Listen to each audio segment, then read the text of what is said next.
Federalist Papers were done under the name of Cato, Publius it was. It was three writers. Sounds almost dirty the way you say that. Yeah.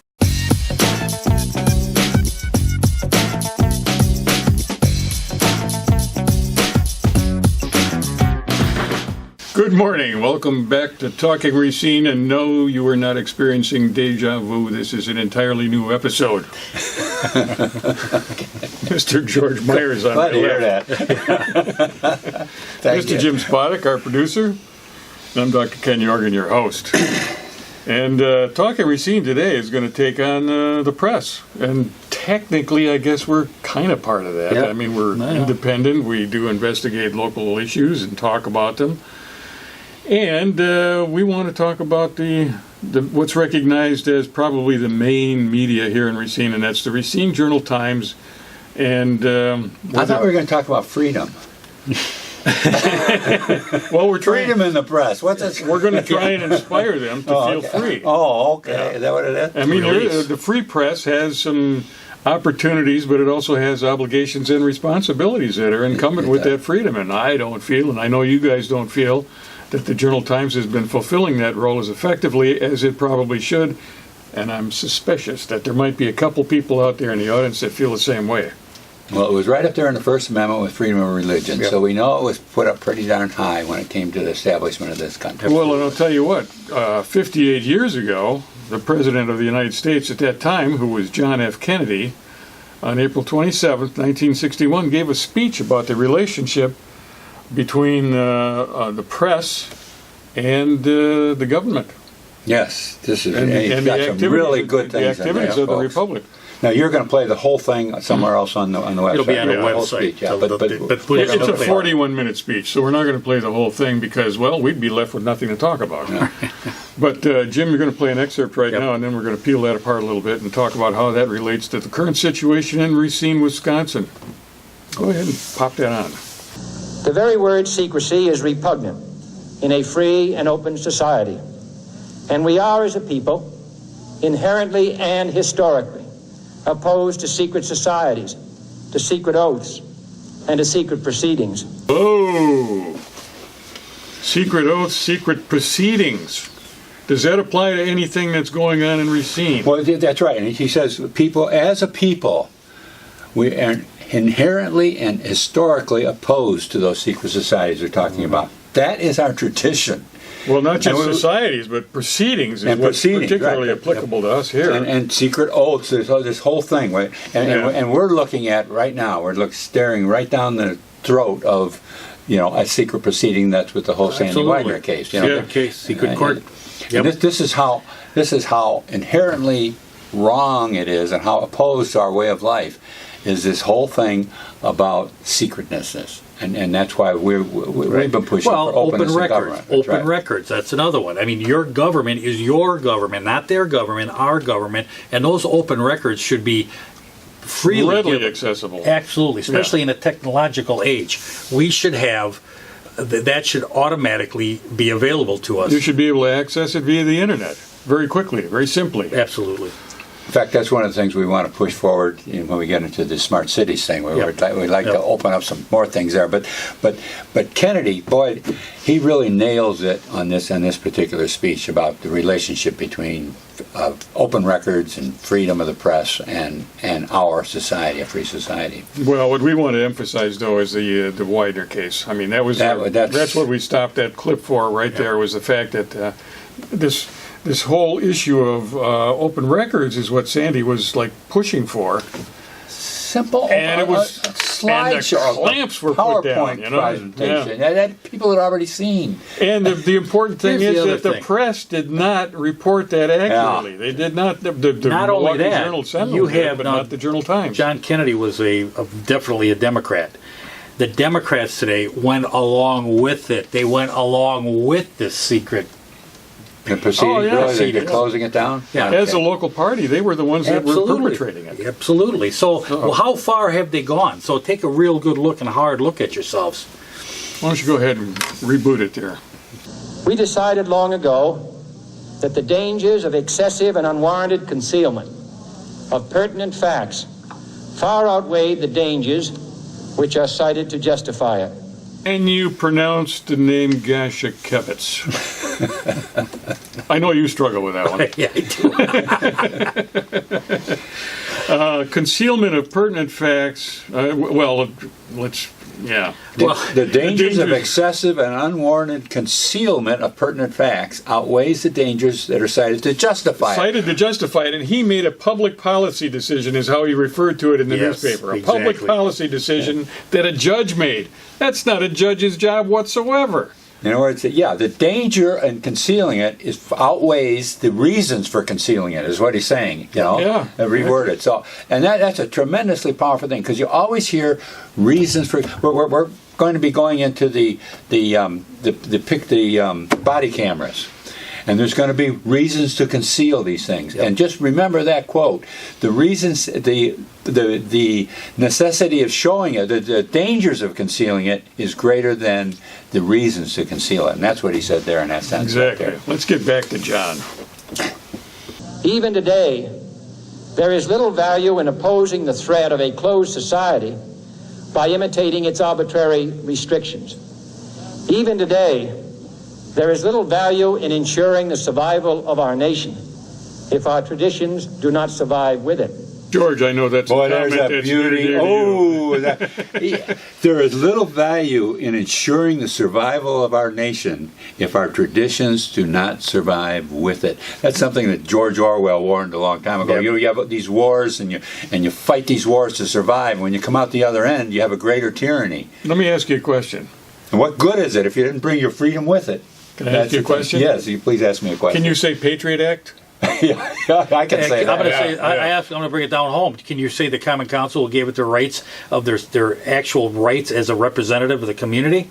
Did you? No, but there's another one. And Yeah. you talk about giving it up. And This the is it. newspaper didn't cover it that way at all. No, newspaper missed it.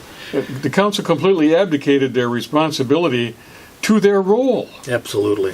Yeah. They just, I mean, this is the history that really needs to be looked. I mean, this it's not waving in the parade.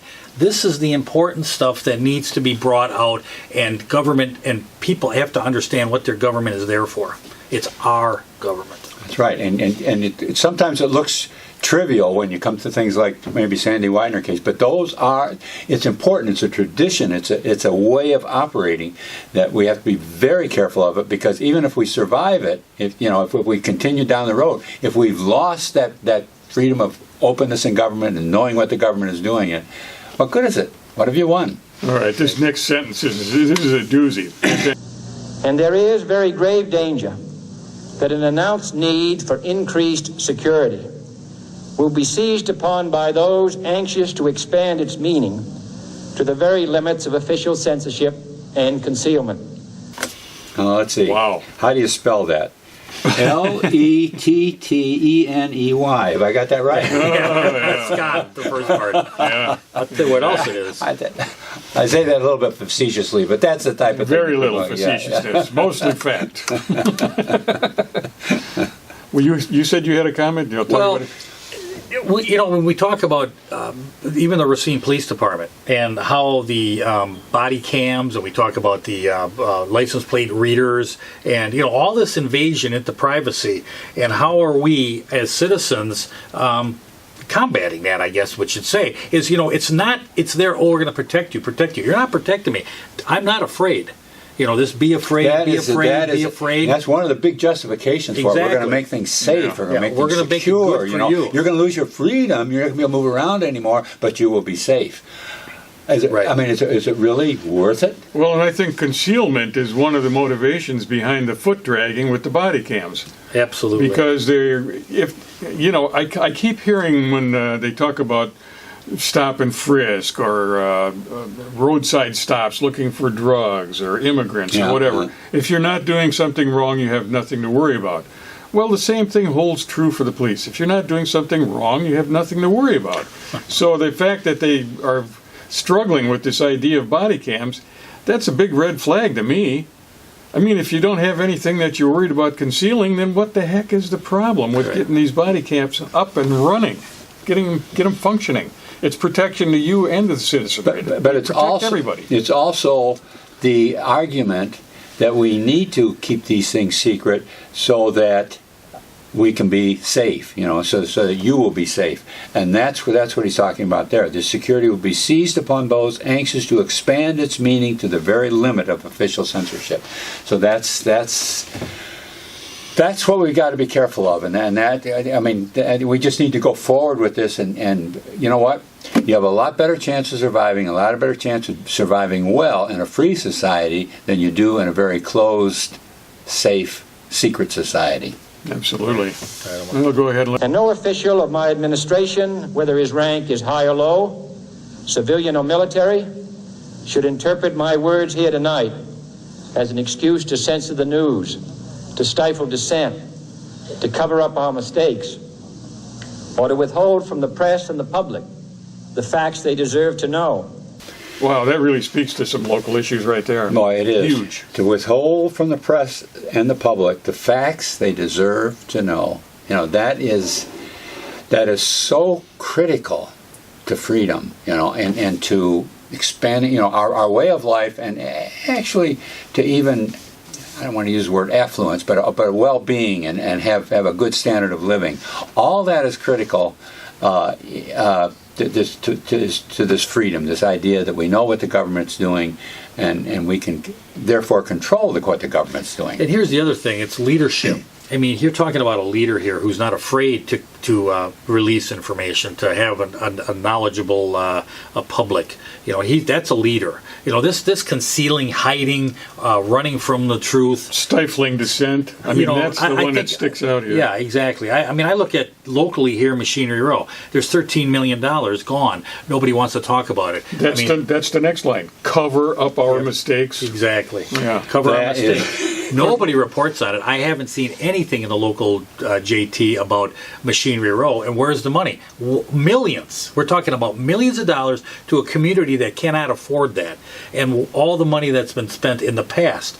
Where is it? Why is there no investigation into any of this? Zero investigation. Well, I think I'm going to take editorial license here and say that Mr. Kennedy missed one word here. Cover up our mistakes.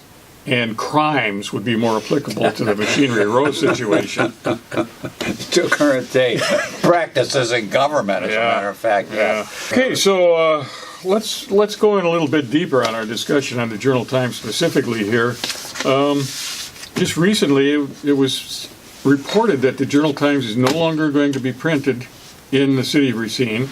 We've known for a long time that it's not owned by anybody in the city of Racine. It's owned by Lee Enterprise, which now owns also the Kenosha News. So the Journal-Times publishing and printing was shifted down to Kenosha recently. Now it's gone even further to Indiana. 2 hours away. Munster, Indiana. Yeah. That's for the I love their cheese, by the way. Oh, yeah. But the newspaper is owned by out-of-town interest. There are a couple of good reporters down there that I have great respect for, and we're not going to mention their names here out of fear that we might endanger them. Because if the Journal-Times found out that they have respectable journalists down there, they might seek them out and fire them. But anyway, all of this stuff is moving down to Kenosha, and even in Kenosha, it's being controlled by Lee Enterprises, which is in, is it Des Moines, Iowa? Davenport, I believe. Davenport, Iowa. It's being printed in Indiana. How much local coverage are we going to really get? Right. Have they ever really been a real local paper? To me, it's always been. They were at one time. But I think what's happened is they've really become. It's a function of the papers.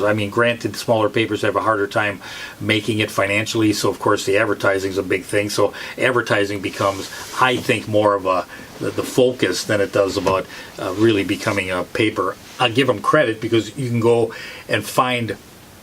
You can document in a newspaper what's maybe happened at a certain time, an accident or a meeting or a quote, and that's good for the paper. But the paper really, I think, misses, and we've gone through it many times about how many real stories they miss, or the depth that they could go into a story, or the fact that I think at some point, I believe that there's some connections there that said, hey, you know what, that's too touchy we're not going to touch Well, that. I think that's where they bring it upon themselves. Yeah. Well, they missed one big time here lately, and I see you guys sitting right up on the top. Yeah, it's things like this. Well, what they tend to do is they tend to go with the power structure, with the status quo, and protect that instead of just getting in there, looking to find what is the truth, and report that. And sometimes it takes some research. I mean, it was real easy to come up with this phony story of Racine, a lucky loser, and Racine's a race for bucks affiliate. That was where that's basically about the arena. In other words, the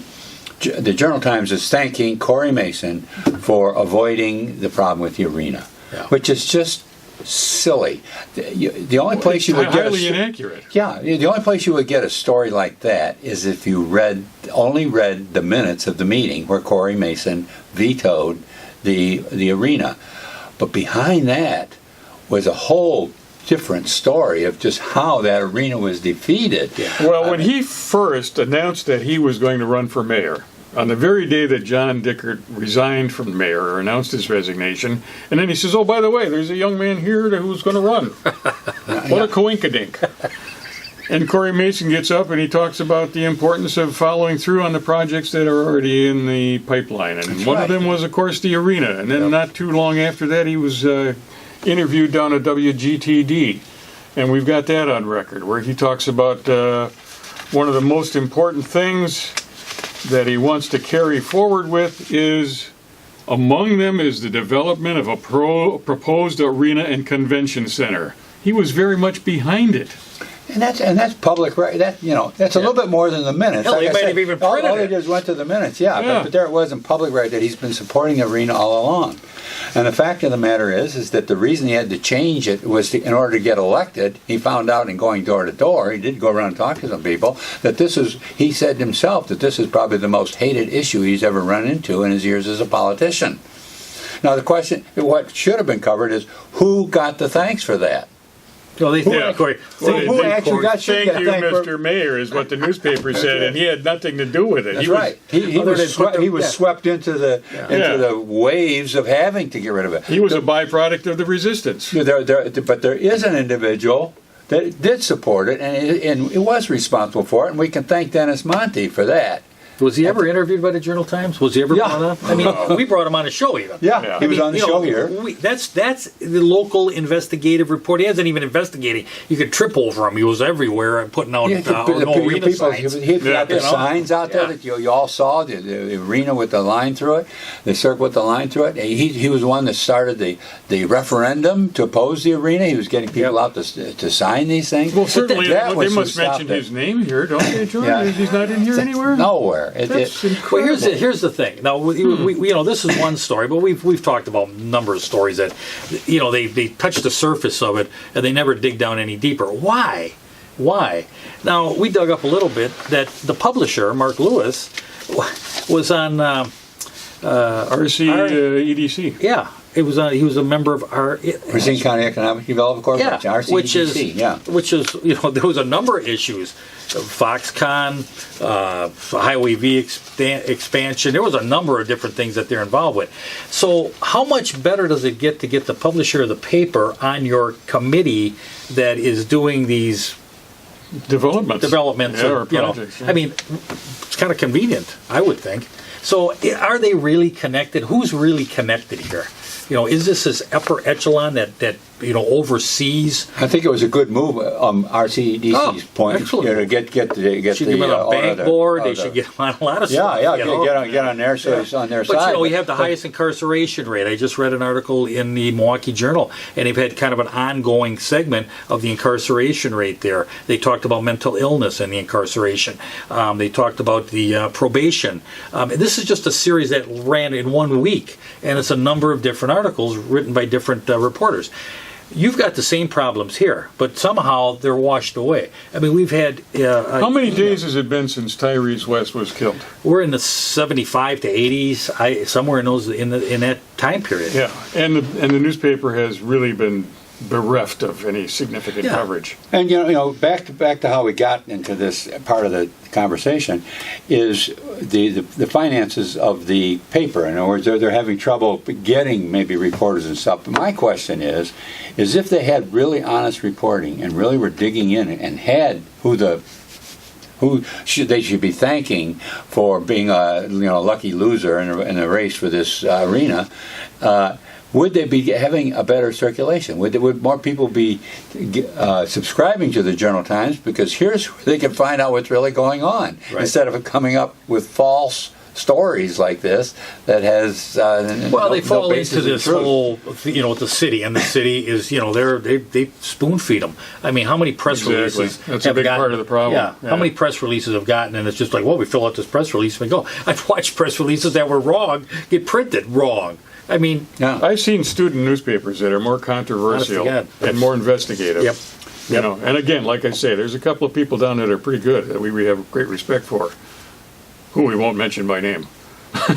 Well, the trick is to get the truth out, and if they would just stay more independent, stick to there's lots of good stories coming up here. That I would like to hear. For instance, one of them. Just give an example on it. This one should be the Bell Harbor Lofts. Just reported, the Journal-Times just reported that they're now going to be market rate apartments, which is great. They started off being subsidized. And they mentioned in the article that it cost $9 million to build it. That was what the project cost. And it just sold for $4.8 million, and it was assessed at $3 million. Now, wait a second. These figures aren't adding up. $9 million to build, assessed at $3 and sold at almost $5. Why? How does that come about? Why is it so expensive to put? Why do you have to? You can see now if it costs $9 million to build it, why they went to subsidized housing. Yep. Because they get government subsidy. Well, let's have a story. Let's have a report that tells us that whole story. I think it would be a very interesting story, and people might really be interested in finding out the truth about the Bell Harbor Lofts. Right. But I think it comes down to it's the advertising. I think the focus is it's kind of a shopper with articles around the advertising. Separate the ads, so you don't feel like you're reading a catalog. Right. Yeah. So, I think there's some things that need to be. But could they get more advertisers and more circulation? George, if you threw out if they started stories, telling the truth, that's all I'm saying. I'm going to tell you, the Milwaukee Journal right now is on a big push on investigative journalism, and they're picking up, and they're doing well. That'll be a good. They've actually take those reporters, and they're out there, and they're dig in, find the truth, report the truth, and see what happens to our circulation. It should be the foundation of Absolutely. Well, that's what the foundation. That's why it was in the First Amendment of the Constitution. That's what John Kennedy was talking about. Well, now they're talking about. Now we can talk about the Fifth Estate, which is us. So now it's really gotten down to where you've got some good journalists who now have gone into I guess alternative media. Where you're talking bloggers and YouTubes and different sources, social media type sources, which I think is excellent too, because I think you get a lot of good news there. It probably costs less for them, but they got fed up with the corporate mentality that drill down and keep drilling down on the costs, and your stories get milked, whittled they get down. Watered down. Watered down. While you're saying that, I'm just thinking there's a very interesting phenomenon going on. Google has been one of the primary means to get your stories out. Now, Google, it turns out, is editing things and working it so that only the right stories get out. So now here we are getting back into the exact same soup as the Journal-Times has found itself in. In other words, you're closing off the truth in favor of political advantage. Exactly. And what's going to happen, if this is any pattern, the Journal-Times, is Google's going to start falling off, and people are going to find other ways to get their news out, and that'll be very interesting to watch, because that's this what do you call the Fifth Estate, where they're getting away from the printed paper and this type of operation and going into what we would call social media. It's going to be working as long as it stays open and free and you're allowed to get the truth out. Because when people find out they aren't getting the truth, they're going to go and look for the truth. Yep. People basically want the truth. Oh, in some of the places they look. It's scary. It's scary to the Okay, we're gonna talk to about- the status quo. That's for sure, man. Right. Okay, then the sixth estate. Now this is something again. Now this is back to where the paper like that goes from this corporate, mega monopoly. Hey, with all these estates, we ought to have a gated community going here. Well, no, that's very interesting. The second one, the sixth Sixth is the estate proposed is one. going back to Back the to a private, private owner. thing. So you Yeah. would go to where Kenosha News was, where I believe it was Howard Brown owned it. That family had owned it for a number of years. I thought it was a very good paper. It It did was. It was very dive decent into the paper, local. yeah. I mean, it's going to be rude now, but I mean that's what happened. But it goes back to that where that local connection paper is to that local community. That's interesting. That's quite a cycle, because somebody out there someplace was seeing these things going on, and he's seeing the truth, and he said, but nobody seems to understand this. I'm going to start up and put out flyers. I'm going to put out some information. Right. That people Yeah. need to learn about this. And thus is the birth of a newspaper. And then somehow it got corrupted and gave out to economics and to the power structure and this Well, type that of was stuff. kind of the birth of the press in the early days of the Republic here. Pamphlets and flyers. Oh, yeah, a lot of it absolutely. was done Absolutely. anonymously. Yeah. I mean, and because it's they gone realized- through. Well, changes. the Federalist Papers were done under the name of Cato, Publius. Publius it was. It was three writers. Sounds almost dirty the way you say that. Yeah. Okay, I got a question. Okay, what would you ask the JT to report on if they were a newspaper? I gave you one example. What I just want to report. Give me that thing about the Bell Harbor loft. Here's another one. The employment at Racine has now become the highest in the state. Once again, the highest. Yet you turn around 8 days later and they're trying to fill the employee gap. They're 2,000 people short. Yeah. Where's What the do you got, reporting? Doc? Why What do you is got? it? Well, I would like to see an in-depth investigatory story about Machinery Row. That is the biggest sore point in this community right now, as far as I'm concerned, and I know it's near and dear to Oh, your yeah. heart. I hope I didn't take the one that you. No, I got. You got plenty. another one? All right, whip it out. Let's see it. I want an audit. I want to know where's the one. numbers? Where's the finances and what are we spending in the city of Racine? I mean, that's bottom line. Follow the money, and we have blown a ton of money that is squandered on a poor community, and I think some of it's been illegally squandered. And I just want, the last phrase there was very important, because when I heard that first time, I went and looked, and it's audited every year. But all the audit does is it shows that the books balance. Yeah. Oh yeah, we had $1 million spent the here, math was and it done came right. in over here. Yeah, Right, in other yeah. words, the bookkeeping was fine. But where did it go? Right, What you follow call that check. a forensic audit. Let's get in there and dig in to see where things. So that's something that the press could help us out a little bit, JT. Yeah, we'd like that. So before we close, I just want to say, and I know you guys have probably got a little comment to make too, refer people to this show, please. Get other people watching. It's very important. Tell them to watch the Kennedy episode. Yeah. Well, we have people down in City Hall who have warned people, don't watch that show. They're a bunch of liars. It's all opinions and BS. And quite honestly, we don't want their support. We welcome their opposition, because a lot of people that are saying those kinds of things are people that we have exposed for their prevarications and phoniness. Anyway, Jim, did you have one more comment before we close on? I'm good. You're good? I'm good. All right. Thanks for being here. We hope you enjoyed it. We enjoyed being with you. We'll see you next week.